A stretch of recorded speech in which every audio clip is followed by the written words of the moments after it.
Never Do Leave You Without Thinking It's For the Last Time is a quote from one of Virginia Woolf's letter to a allegedly secret lover, Vita Sackville, written in 1927. And this marks Virginia's both romantic dissolution with a lover and apex in her career, which is when she starts writing Orlando. And I think it's super interesting how from older times to nowadays, poets and writers and artists in general used art as a form of transforming the saddest, ugliest situations into something beautiful. And I think that's also what I'm trying to naturally do with my music.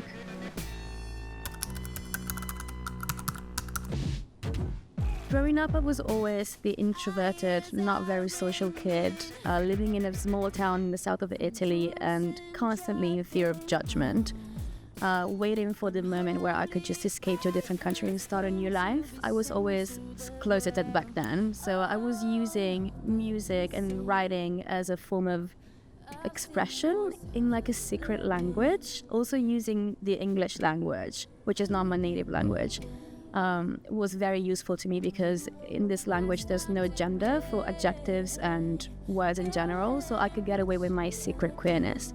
And I think music and writing has always been, and producing as well, has always been like an open diary for me, and kind of like a checkpoint for all the situations where I felt uncomfortable and sad, and which is basically when I write. I never write when I'm happy. So yeah, it's basically free therapy.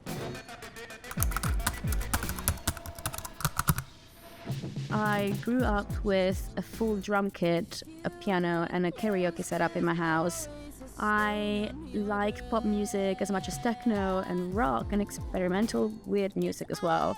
And I think the final trick is to try and blend all of them together. I know it's humanly impossible to try and sound like nothing that exists, but I think we can try and as much as hybrid we sound, the more original we can be.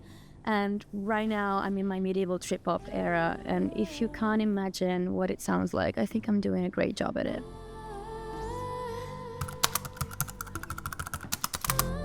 I'm in the process of finishing my new concept album. In this album set in the Middle Ages, I am a queer queen who just got a throne, and it's torn between two loves, and obviously a lot of drama happens.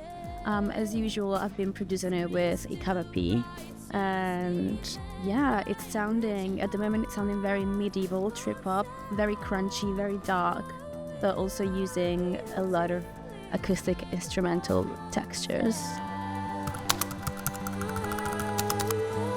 There's no fun facts about ROOO because I'm not that fun, but when I started making music as ROOO, the name only had 2 O's, and every time I googled it, I could only get the kangaroo from Winnie the Pooh as a result. So the extra O was needed. Who knows, maybe I'll keep adding more.